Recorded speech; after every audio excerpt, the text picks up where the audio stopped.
Good morning students. आज हम chapter 4 change in profit sharing ratio among the existing partner discuss करेंगे।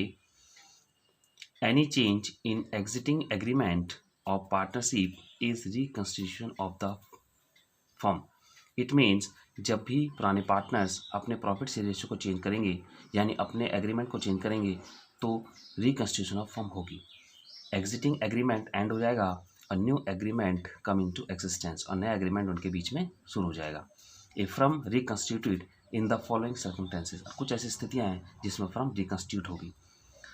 Change in profit sharing ratio among the old partners. जैसे मान लीजिए पुराने partners हैं और वो आपस में अपना प्रॉफिट शेयरिंग रेशियो चेंज करते हैं तो क्या कारण हो सकता है? Due to change in capital contribution. मान लीजिए उनके आपस में ये मतभेद हो गए, भाई मेरे कैपिटल ज़्यादा है तेरी कम है, तो इस प्रकार से कैपिटल कंट्रीब्यूशन को लेकर भी उनके अंदर प्रॉफिट एंड शेयर रेशियो लेकर चेंज हो सकता है। दूसरा, inactive participation in the management by partner. अगर कोई पार्टनर मान लीजिए मैनेजमेंट में पार्टिसिपेशन ढंग से नहीं कर रहा है तो उस कारण से भी प्रॉफिट शेयर रेशियो चेंज हो सकता है। तो उससे क्या होगा कि सम पार्टनर्स गेन और अदर्स लूज। और जब प्रॉफिट रेशियो चेंज होगा तो कुछ पार्टनर्स गेन करेंगे और कुछ पार्टनर्स लूज करेंगे। अब आगे देखते हैं थोड़ा सा। सेकेंड पॉइंट है admission of A new partner. अगर मान लीजिए किसी पार्टनर्स का फर्म में एडमिशन होता है या a new partner may be admitted in a firm as he will bring extra और एडिशनल कैपिटल। मान लीजिए कोई नया पार्टनर आता है और वो एक्स्ट्रा कैपिटल आता है तब भी फर्म रिकंस्टिट्यूट होगी।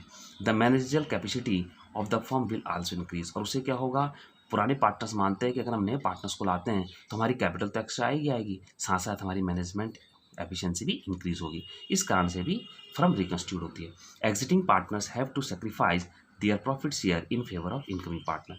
इस प्रकार से जो पुराने पार्टनर्स हैं, ओल्ड पार्टनर्स हैं जिन्हें एग्जिटिंग बोला जाता है, वो अपने हिस्से को सेक्रीफाइस करते हैं उस इनकमिंग पार्टनर्स के लिए, अपने प्रॉफिट में से उसको दे देते हैं अपना हिस्सा।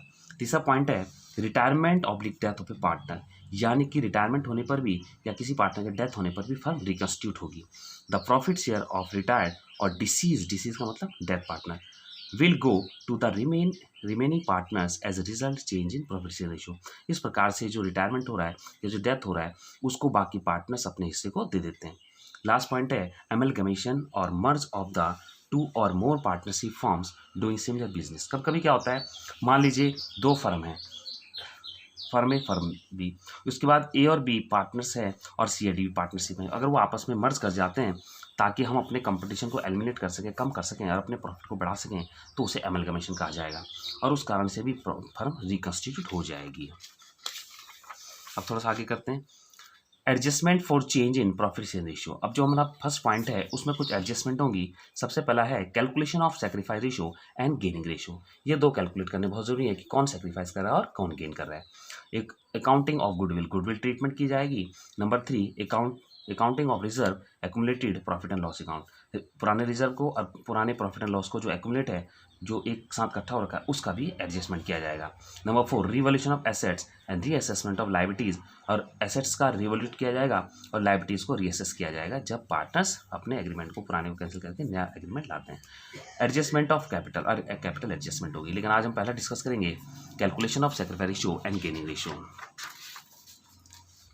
अब सबसे पहले देखिए हम सीखेंगे change in PSR among the old partners में 3 चीज़ हम सीखेंगे आज कि न्यू प्रॉफिट शेयर रेशियो क्या होता है, सेक्रीफाइस रेशियो कैसे निकालते हैं और इसका पर्पस क्या है। तो सबसे पहले देखिए new profit share ratio, the ratio at which the partner decide to share profit and loss in future. जो फ्यूचर वो डिसाइड करते हैं वही आपका न्यू प्रॉफिट रेशियो है। इसको हम ऐसे भी निकाल सकते हैं, old ratio minus sacrifice ratio. फिर आपका आता है sacrifice ratio, the ratio at which the partners have agreed to sacrifice their share of profit in favour of other partners और इनकमिंग पार्टनर्स, यानी एडमिशन के टाइम पे। तो इस प्रकार से सेक्रीफाइस रेशियो क्या होता है? सेक्रीफाइस रेशियो वो रेशियो है जिसमें पुराने पार्टनर्स इस बात पे एग्री हो जाते हैं कि वो अपने प्रॉफिट के हिस्से में से आने वाले पार्टनर्स को कुछ हिस्सा दे सकें या पुराने में किसी पार्टनर को अपना हिस्सा देंगे। इसका पर्पज क्या होता है? The share of goodwill of the new partner is divided among old partners in sacrifice ratio. जो नया पार्टनर्स है, the share of goodwill of the new partner is divided. जो न्यू पार्टनर्स की गुडविल को हम सेक्रीफाइस में old partners में divide करते हैं, इसीलिए इसका पर्पज है कि सेक्रीफाइस रेशियो निकालना पड़ता है।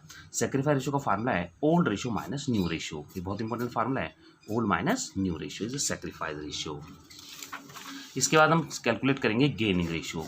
Gaining ratio means the ratio in which the partner have agreed to gain their share of profit from other partners.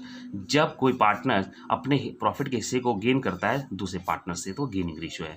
इसका फार्मूला है new ratio minus old ratio. तो इस प्रकार से NR माइनस OR करके हम इसको निकाल सकते हैं। अभी एक एग्जाम्पल देखते हैं। Change in PSR means share of one partner decrease while that of other partner increase. एक का हिस्सा, सीधी सी बात है, जब कोई गेन करेगा और सेक्रीफाइस करेगा तो एक का हिस्सा डिक्रीज होगा, एक का इंक्रीज होगा।